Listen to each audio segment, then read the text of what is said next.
మనము ఈ మొదటి రాజుల గ్రంథం 18వ అధ్యాయంలో నుంచి ఈరోజు కొన్ని విషయాలు చూడబోతున్నాం.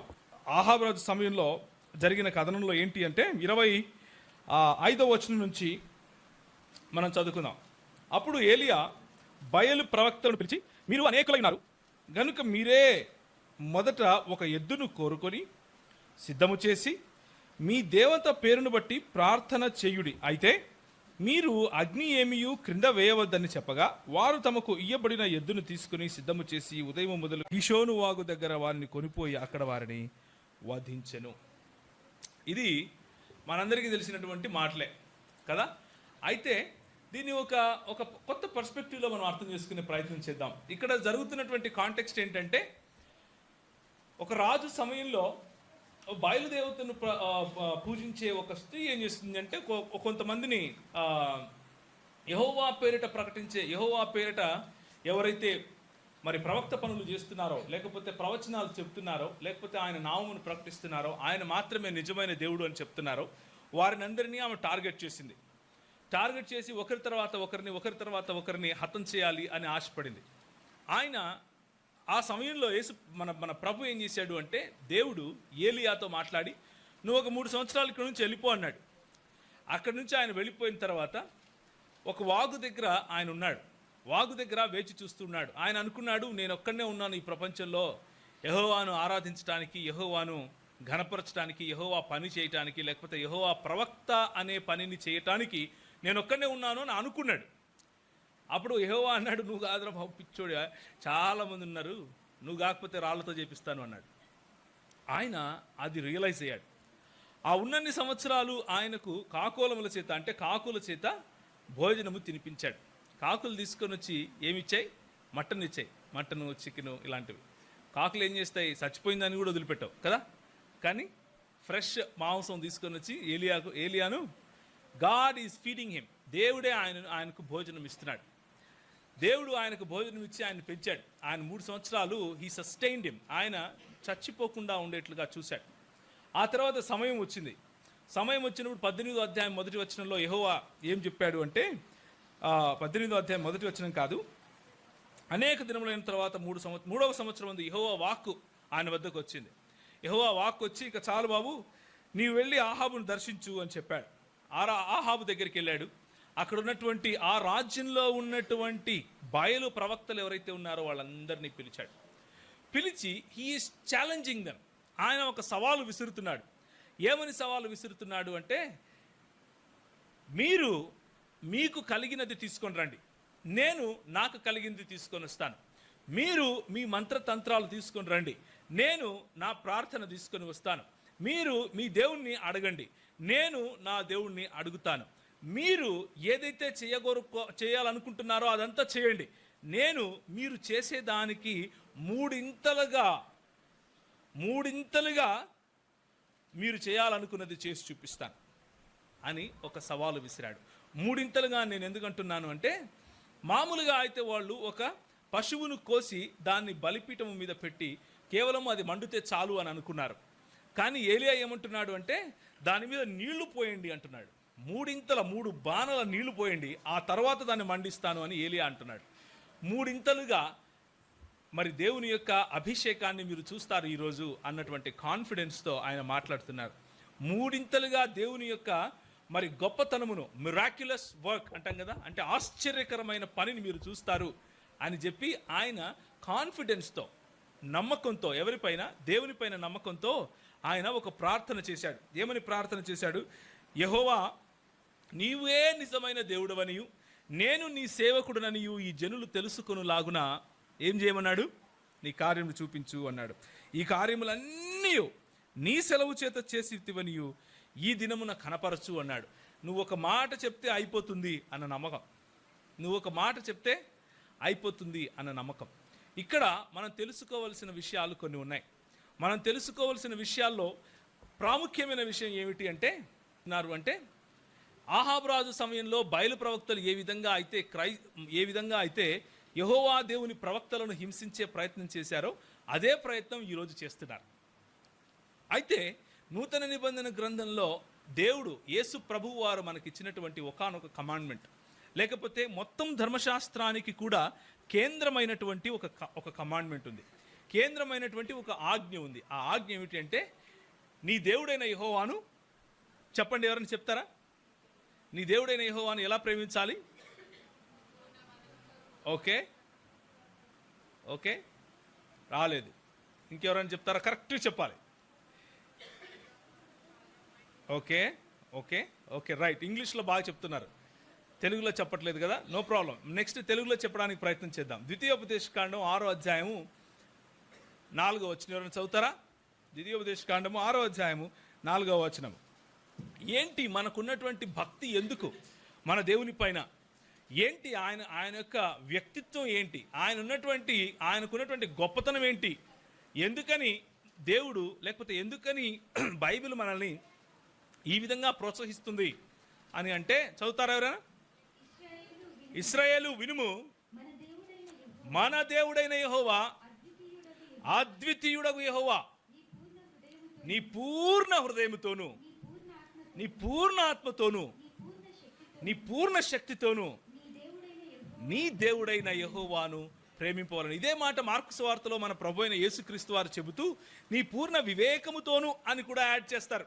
అంటే మళ్ళీ నీ పూర్ణ ఆత్మతోను, నీ పూర్ణ ఏముంది 6:4లో, నీ పూర్ణ ఆత్మతోను, నీ పూర్ణ హృదయంతోను, పూర్ణ శక్తితోను. శక్తి అన్న మాట హెబ్రీ పదం అయినటువంటి శక్తి అన్న మాటలో వివేచన కూడా ఉంది. కాబట్టి దాన్ని కొంచెం విపులీకరిస్తూ గ్రీకు భాషలో మన ప్రభు అయిన యేసు వారు మార్కు సువార్తలు ఏమంటారంటే, నీ పూర్ణ హృదయముతోను, నీ పూర్ణ మనస్సుతోను, నీ పూర్ణ మనస్సు అని యాడ్ చేస్తారు, నీ పూర్ణ శక్తితోను, నీ పూర్ణ వివేచనతోను నీ దేవుడైన యెహోవాను సేవింపవలను లేక ప్రేమించవలను అన్న మాట ఉంటుంది. రైట్? ఎందుకని మన ప్రభు ఈ మాట చెప్పాడు అంటే, కనిపించే వాళ్లకు భక్తి అన్నది ఒక క్రియ మాత్రమే అనిపిస్తుంది. కనిపించే వాళ్లకు భక్తి అన్నది చేసే పనులు మాత్రమే అని అనిపిస్తాయి. చూసేవారికి మనం చేసే భక్తి, లేకపోతే క్రైస్తవ సముదాయం చేసే భక్తి కేవలము కొన్ని మంచి కార్యములు మాత్రమే అని అనిపిస్తుంది. కానీ మన భక్తి మంచి కార్యములు బయటికి కనిపించేది అయినా కానీ అది deep down in our heart, మన హృదయాల్లో, మన హృదయాంతరంగాలలో, మన హృదయాంతరాలలో అది దాగుకొని ఉంది. మన హృదయాంతరంగాలలో యేసు ప్రభు చేసినటువంటి రక్షణ కార్యం ఏదైతే ఉందో దాని పట్ల గ్రాటిట్యూడ్, దాని పట్ల కృతజ్ఞతా భావం, దాని పట్ల ఆయనకు నేను ఏమిచ్చి నీ రుణం తీర్చుకోగలను యేసయ్యా అని చెప్పి మన హృదయాల్లో ఉన్నటువంటి ప్రేమ, ఆ ప్రేమను బట్టి మనం చేసే పనులు బయటికి మంచి పనులుగా కనిపిస్తాయి, బయటికి ఒకరిని ఆకర్షించేవిగా కనిపిస్తాయి. ఎందుకు అంటే హృదయంలో మనము మన ప్రభువుకు ఆకర్షింపబడ్డాం కాబట్టి, హృదయంలో మన ప్రభువుకు మనల్ని ఇచ్చేసుకున్నాం కాబట్టి, సమర్పించేసుకున్నాం కాబట్టి. సో నేను ఈరోజు మీ ముందుకు తీసుకొని రావాలనుకున్నటువంటి విషయం ఏమిటి అంటే, క్రొత్త నిబంధన గ్రంథపు వెలుగులో నూతన నిబంధన గ్రంథంలో ఉన్నటువంటి మాటలను మనం జ్ఞాపకం చేసుకుంటే, ఏలియా చేసినటువంటి ఆ రోజు ఏలియా ఏదైతే సవాలును అంగీకరించి, ఎవరి సవాలు? బయలు ప్రవక్తల యొక్క సవాలును అంగీకరించి తిరిగి సవాలు చేశాడు. సవాలును అంగీకరించి తిరిగి సవాలు చేశాడు. మొట్టమొదటిగా వన్ బై వన్ మనం వెళ్దాం. ఈరోజు ఉన్నటువంటి సిచ్యువేషన్లో మీరు నేను ఒక ఏలియాగా నిలబడాలి అన్న విషయాన్ని మనం చూద్దాం. మీరు నేను ఒక ఏలియాగా ఏ విధంగా నిలబడాలి అన్న విషయాన్ని మనం చూద్దాం. మీరు నేను ఏలియాగా నిలబడాలి అంటే ఈరోజు వెళ్ళి అందరిని పిలిచి రండి, మీరొక వేది కట్టండి, నేను ఒక వేది కడతాను, మీరు ప్రార్థన చేయండి, మీరు మంత్రాలు చదవండి, నేను ప్రార్థన చేస్తాను, మీరు కల్మాలు చదవండి అని ఒకరిని రెచ్చగొట్టడం కాదు. ఓకే, ఆ రోజుల్లో ఇది సాధ్యం. ఈ రోజుల్లో ప్రభు ఇంకొక మార్గం కూడా మనకు తెరిచాడు. అయితే మనం ఇలాంటిది చెయ్యాలా చేయకూడదా అన్నది మొట్టమొదటిగా చూడాలి. మనం ఈరోజు ఇలాంటివి చేయాలా చేయకూడదా అన్న విషయాన్ని మనం గమనించాలి. ఎందుకు చేయాలి ఒకవేళ చేయాలనిపిస్తే, ఎందుకు చేయకూడదు ఒకవేళ చేయకూడదు అని అంటే అన్న విషయాన్ని దేవుని గ్రంథంలో నుంచి మనం చూద్దాం. ఏలియా ఆ రోజు సవాలు విసరకుండా ఉంటే, ఏలియా ఆ రోజు తన ప్రాణాన్ని లెక్క చేయకుండా బయలు ప్రవక్తల ఎదుట నిలబడి బయలు ప్రవక్తలను సవాలు చేసి వారి జీవితాల్లో లేకపోతే అక్కడ చూస్తున్నటువంటి ప్రజలందరి జీవితాల్లో వెలుగును గనక నింపకపోతే క్రైస్తవ్యం లేకపోతే యూదా సామ్రాజ్యంలో దేవుని యొక్క ప్రజలు వర్ధిల్లేవారు కాదు. యూదా సామ్రాజ్యంలో దేవుని యొక్క ప్రజలు దేవునికి దగ్గరగా వచ్చి ఉండేవారు కాదు. కాబట్టి it takes one man, my brother, my sister, it takes one women. ఏదో ఒక్క పురుషుడు ఒక స్త్రీతో మొదలవుతుంది, కానీ ఒక్కసారి మొదలైన తర్వాత అది ఒరవడిగా వెళుతుంది, అదొక ప్రవాహంగా వెళుతుంది. ఆ ప్రవాహంలో జనులు, సామ్రాజ్యాలు కొట్టుకొని పోతాయి. ఏలియా మొదలుపెట్టినటువంటి ఆ ప్రవాహము ప్రవక్తలకు తర్బీదునిచ్చే ఒక గొప్ప శిబిరంగా మారింది. ఎవరి కాలంలో? ఎలీషా కాలంలో. అలా ఎలీషా కాలం తర్వాత మెల్లిమెల్లిగా ప్రవక్తల పరంపర, ప్రవక్తల ఒరవడి మనం చూస్తాం. గొప్ప గొప్ప దైవజనులు రావడం మనం చూస్తాం. గొప్ప గొప్ప దేవుని కోసం సమర్పించుకున్న వారు రావడం మనం చూస్తాం. మన ప్రభు అయిన యేసుక్రీస్తు వారి రాకడ వరకు కూడా దేవుడు ఎంతోమందిని పంపించడం మనం చూస్తాం. But it all takes with one Brave step. మనం ఒక్క ధైర్యం కలిగినటువంటి అడుగుతో అది మొదలవుతుంది. సో మనము ఏంటి ఆ ధైర్యం కలిగినటువంటి మెట్టు అని మనం చూడాలి. మొట్టమొదటి విషయం మనం తెలుసుకోవాల్సింది ఏమిటి అంటే, ప్రభువు ఆహాబు రాజు సమయంలో జరిగినటువంటి యూదా ప్రవక్తలను ఏ విధంగా అయితే హింసిస్తున్నారో ఆ సమయంలో ప్రభువు ఏలియాను ప్రత్యేకపరిచాడు. దాదాపు 3 సంవత్సరాలు సిటీ నుంచి దూరంగా తీసుకెళ్లాడు. ఇప్పుడు మొదటి పేతురుకు రాసిన పత్రిక 3వ అధ్యాయము 16వ వచనము ఎవరైనా చదవాలి, 15 నుంచి చదవాలి. 1 Peter chapter 3 verse 15 and 16. మొదటి పేతురుకు రాసిన పత్రిక 3వ అధ్యాయము 15 మరియు 16 వచనాలు. నిర్మలమైన మనస్సాక్షి కలిగిన వారై మీలో ఉన్న నిరీక్షణను గూర్చి మిమ్మును హేతువు అడుగు ప్రతి వానికిని సాత్వికముతోను భయముతోను సమాధానము చెప్పుటకు ఎల్లప్పుడూ సిద్ధముగా ఉండి మీ హృదయములయందు క్రీస్తును ప్రభువుగా ప్రతిష్ఠించుడి. అప్పుడు మీరు దేని విషయమై దుర్మార్గులని దూషింపబడుదురో దాని విషయమై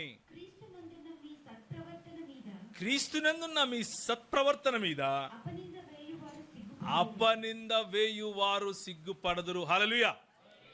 ఎవరు సిగ్గుపడతారు? అపనింద వేయువారు సిగ్గుపడతారు. హల్లెలూయా. నిర్మలమైన మనస్సాక్షి కలిగిన వారమై, ఎలా మనము నిర్మలమైన మనస్సాక్షి కలిగిన వారమై మన నిరీక్షణ కొరకు హేతువు అడిగే ప్రతివాడికిని సమాధానం చెప్పటానికి ఎల్లప్పుడూ సిద్ధంగా ఉండాలి. ఏలియా జీవితంలో జరిగిన మొట్టమొదటి విషయం ఏమిటి అంటే, సిద్ధపాటు కోసము దేవుడు ఆయనను ప్రత్యేకపరచడం. సిద్ధపాటు కోసము దేవుడు ఆయనను ప్రత్యేకపరచడం. 3 సంవత్సరాలు సిద్ధపాటులో ఉన్నాడు. 3 సంవత్సరాలు కేవలం దేవుని వైపు చూస్తున్నాడు. 3 సంవత్సరాలు పొద్దున్నే ఆయన ప్రార్థన చేస్తాడు. ఏ నమ్మకంతో? దేవుడు నాకు ఈరోజు కాకోలములతో భోజనం పెడతాడు. పెట్టాడా లేదా? హల్లెలూయా. విశ్వాసము అన్నదాన్ని ప్రాక్టీస్ చేయటం, విశ్వాసము అన్నదాన్ని ప్రాక్టీస్ చేయటం కోసము, లేకపోతే తనకు యెహోవా పైన ఉన్నటువంటి అనుభవ జ్ఞానమును, దేవుని పట్ల ఉన్నటువంటి అనుభవ జ్ఞానమును, ఆ అనుభవ జ్ఞానంలో వేళ్ళూరుకొని పోయేలాగా, ఆ అనుభవ జ్ఞానంలో మరింత రోజు రోజుకు దేవుని యొక్క విశ్వాస్యతను తెలుసుకొనులాగున ప్రత్యేకపరచుకోవటం, దేవునిలో ఉన్నటువంటి గొప్పతనాన్ని అర్థం చేసుకోవటం కోసం మనల్ని మనం ప్రత్యేకపరచుకోవటం. మనల్ని మనం ప్రత్యేకపరచుకోవటము అంటే నా ఉద్దేశంలో ఏలియాలాగా ఇప్పుడు అన్నీ విడిచిపెట్టేసి ఒక పరిగెట్టుకుంటూ వెళ్ళిపోయి ఒక రూమ్లో కూర్చొని 3 ఏళ్ళు చదువుకోండి అని నేను చెప్పట్లేదు. నేనేమంటున్నాను అంటే సిద్ధపాటు అవసరము అంటున్నాను. క్రైస్తవ సముదాయంలో, క్రైస్తవ సంఘానికి సిద్ధపాటు అన్నది చాలా కొరవైపోయింది ఈ రోజుల్లో. సిద్ధపాటు తక్కువ. మీరు మీ నిరీక్షణను బట్టి హేతు అడిగే ప్రతి వాడికి సమాధానం చెప్పాలి. మీ విశ్వాస్యతను బట్టి, మీరు చేసే సత్క్రియలను బట్టి ఎవరైతే మీ పైన అపనింద వేస్తున్నారో వాళ్ళకి ఏం చేయాలి? సమాధానం చెప్పాలి. సమాధానం చెప్పినప్పుడు, దేవుని వాక్యంలో నుంచి సరైన దృక్పథాన్ని వాళ్ళ దగ్గరికి తీసుకుని వెళ్ళినప్పుడు ఏమవుతుంది? సిగ్గుపడతారు. అపవాది ఏం చేయబడతాడు? సిగ్గుపరచబడతాడు. హల్లెలూయా. అపవాది సిగ్గుపరచబడాలా, సిగ్గుపరచకూడదా? సిగ్గుపరచబడాలి. ఏలియా చేసింది ఏంటి? అపవాదిని సిగ్గుపరచడం. హల్లెలూయా. మనము దేవుని కొరకు పిలువబడినటువంటి ఏలియాలము అన్న విషయం మర్చిపోతే మనం ఏం చేస్తామంటే ఇలాంటి మాటలే మాట్లాడతాం. మనకి ఎందుకు బ్రదర్? వద్దు బ్రదర్, వద్దు బ్రదర్, అలాంటి పనులు వద్దు బ్రదర్. కానీ మనం దేవుని కొరకు పిలువబడినటువంటి ఏలియాలము అని తెలుసుకున్నప్పుడు ఏం చేస్తాము అంటే సిద్ధపడతాం. ముందు సిద్ధపడతాం. అపవాది తంత్రములను మీరు ఎరిగి ఉన్నారు అని పౌలు అన్నప్పుడు పేతురు కూడా అంటాడు అదేమాట. అపవాది తంత్రములను మీరు ఎరిగి ఉన్నారు. నిజంగా ఎరిగి ఉన్నామో లేదా? ఎరిగి ఉండాలంటే సిద్ధపడాలి. ఊరికనే రాదు. కళ్ళు మూసుకొని జపం చేస్తే చింతకాయలు రాలవు. రాలుతాయా? చింతకాయలు రాలాలంటే చింత చెట్టు ఎక్కడం రావాలి, లేకపోతే రాళ్లతో చింత చెట్టు మీద కొట్టడం రావాలి. చింతకాయలు ఎలా ఏరుకోవాలో తెలియాలి. కళ్ళు మూసుకొని జపం చేసుకుని దేవుడు చూస్తాడులే, దేవుడు చూస్తాడులే, దేవుడు చూస్తాడులే అనుకుంటే ఏమవుతుంది? చింతకాయ కూడా రాదు, ఏమి రాదు. బజార్కి వెళ్ళి చింతతో కొనుక్కోవాల్సి వస్తుంది. సిద్ధపాటు కలిగి ఉండాలి. Do we have that preparation అన్నదే ప్రశ్న. ఏంటా సిద్ధపాటు? దేని గురించినటువంటి సిద్ధపాటు? తిమోతికి రాసినటువంటి పత్రిక చూస్తారా? సిద్ధపాటు మీకు అందరికీ తెలిసిందే. ఏంటా సిద్ధపాటు? ఎవరైనా చదువుతారా? తిమోతికి రాసినటువంటి పత్రిక 16వ వచనం, 2వ పత్రిక 3వ అధ్యాయం 16వ వచనం. చాలా ఈజీ. చూడు, అన్ని 3:16 మాట్లాడుతున్నాను నేను. 1 పేతురు 3:16, 2 తిమోతి 3:16. 3:16 కదా, చాలా ఈజీగా గుర్తుపెట్టుకోవచ్చు. యోహాను సువార్త 3:16. ఇవన్నీ 3:16 చాలా ఈజీ గుర్తుపెట్టుకోవటానికి. సో అందుకని కావాలని నేను 3:16 తీసుకుంటున్నాను. So that you can remember it better. Easily you can study it. Okay, 3:16. దైవజనుడు చదువుతారా ఎవరైనా?